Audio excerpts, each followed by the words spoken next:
Wanna play?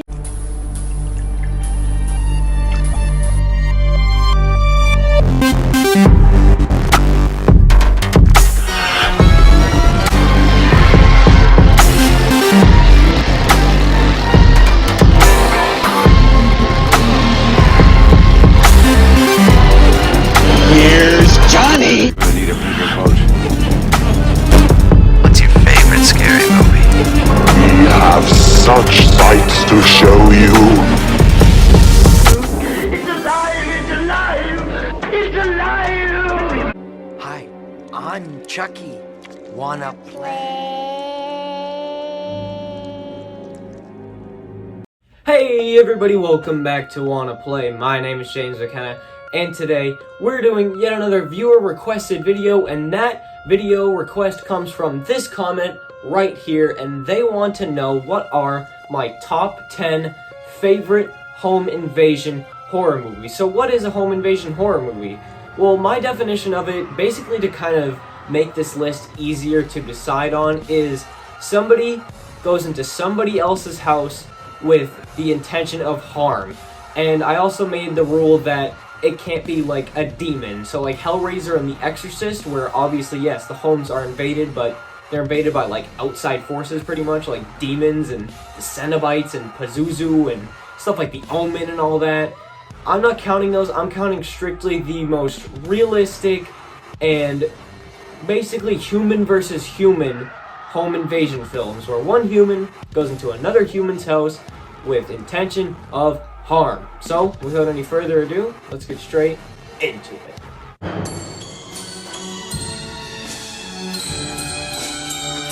Coming in at number 10 is Halloween. Now, you might be shocked that Halloween is this low, and it actually is my favorite movie on this list.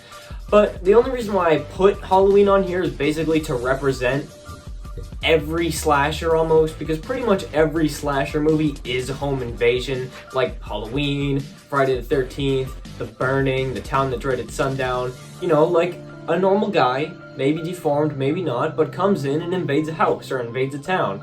So this is basically just a wrap-up of every single slasher movie into one, because otherwise this list would pretty much just be slashers. So at number 10 for me is going to be Halloween, and just make pretend that this is, I guess, your favorite slasher movie. Whatever your favorite slasher movie is, just put it on this list at number 10. But for me, it's Halloween.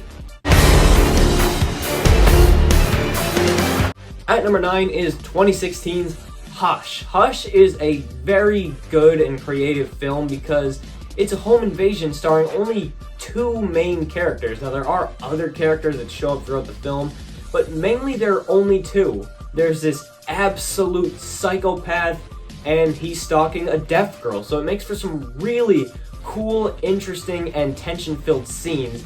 And there are really awesome moments where the deaf girl uses the man who is the killer in the movie. His name is just The Man, that's what he's credited as. But the deaf woman uses the man's hearing abilities against him when she uses her, like, super extremely loud fire alarm, because she has it obviously that loud because she can't hear it, so she needs to make it vibrate so she knows what's going on, so she has to make it that loud.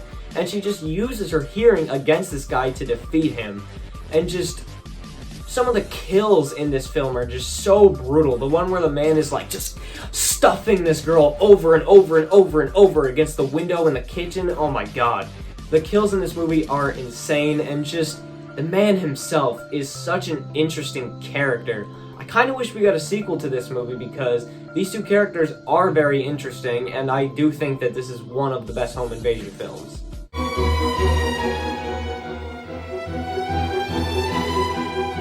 At number 8 is I Spit on Your Grave. I Spit on Your Grave is basically kind of like your Last House on the Left replacement, because, I mean, Last House on the Left, it has the word house in it, but it's not really a home invasion. Like, they don't really kidnap the girls at home.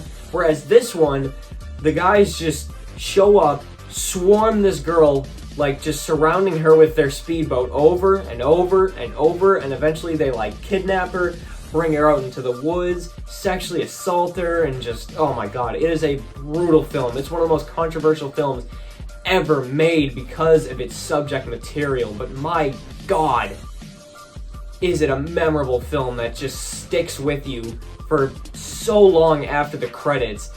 Not just because of the viciousness of the main antagonist, but because of the viciousness of the final girl. I talked about this in my final girl ranking, just her absolute determination. She will stop at nothing to brutally get her vengeance and revenge on her tormentors and just do it in the craziest ways possible. I mean, she hijacks their speedboat, runs at them, well, I guess drives at them with the speedboat, flailing her arm with an axe in the air and just boom!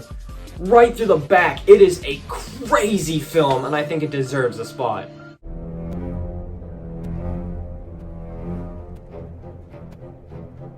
At number 7 is Cape Fear. I mean, when you have a movie starring Gregory Peck and Robert De Niro, you know it's going to be in the top 10 of the movie genre that it's in, and Cape Fear is the ultimate example of that. I mean, this movie, Robert De Niro as Max Cady, is one of the most crazy, messed up villains in horror history, but he plays them in like a calming way to where like he's manipulating Gregory Peck's daughter and his family, and just he's creepy. He's very, very creepy, and he just starts to show up around the house, and like they get a restraining order, but he just keeps showing up, and then it just goes all out bonkers crazy towards the end, to where he's like hitching a ride underneath their car, and he's like crashing their speedboat, and like he just survives everything in this film. This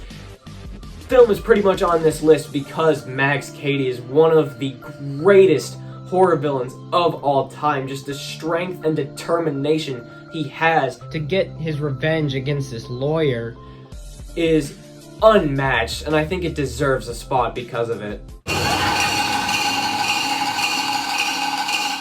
At number 6 is The Purge. That's right, The Purge makes it on this list because I think that this is a really effective and really interesting home invasion film.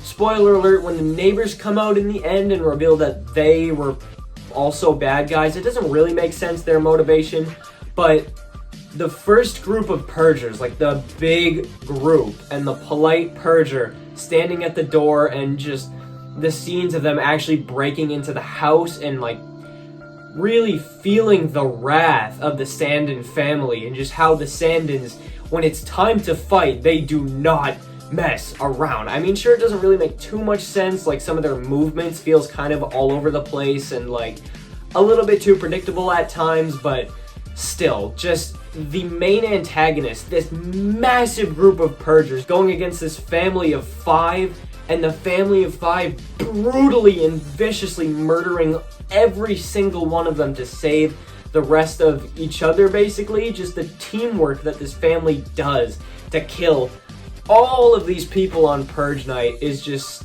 stand out to me, and I think that The Purge belongs on this list.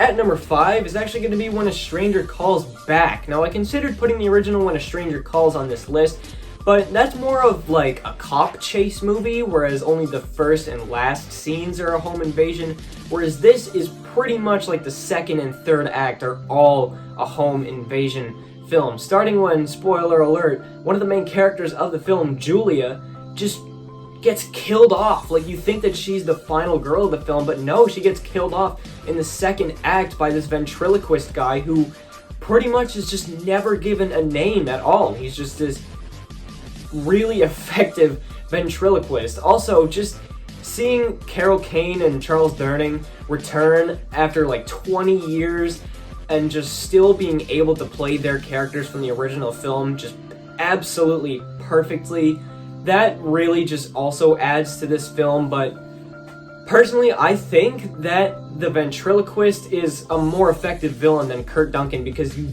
see much less of him, and the ending, oh my god, is so suspenseful when she's walking through her apartment and you hear noises, you can hear him talking, but you have no idea at all where he's gonna show up. And then she walks by this brick wall in her apartment, and you see the eyes open up. And turns out the ventriloquist has like painted his entire body and stood still and perfectly like matched the wall and goes out to attack her, but still gets finished off by Jill. And it's such a good and effective home invasion film, and I think that it belongs on this list.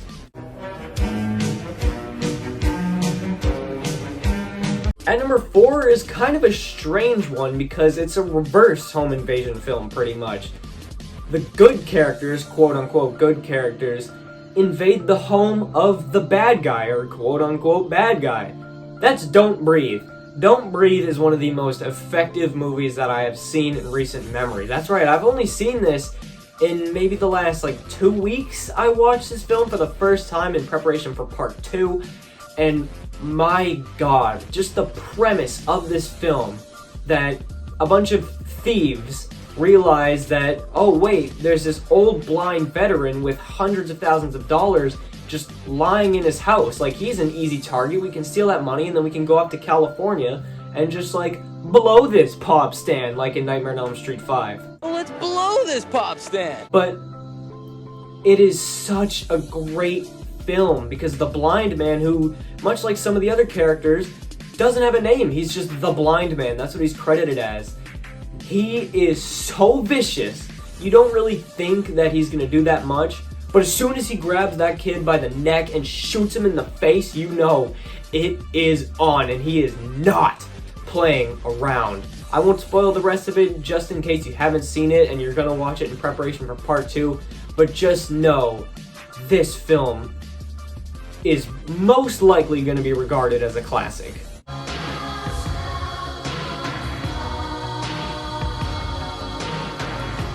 At number 3, it's a pretty simple pick. It's The Strangers. The Strangers might be the most effective home invasion film I have ever seen. The most effective straight up.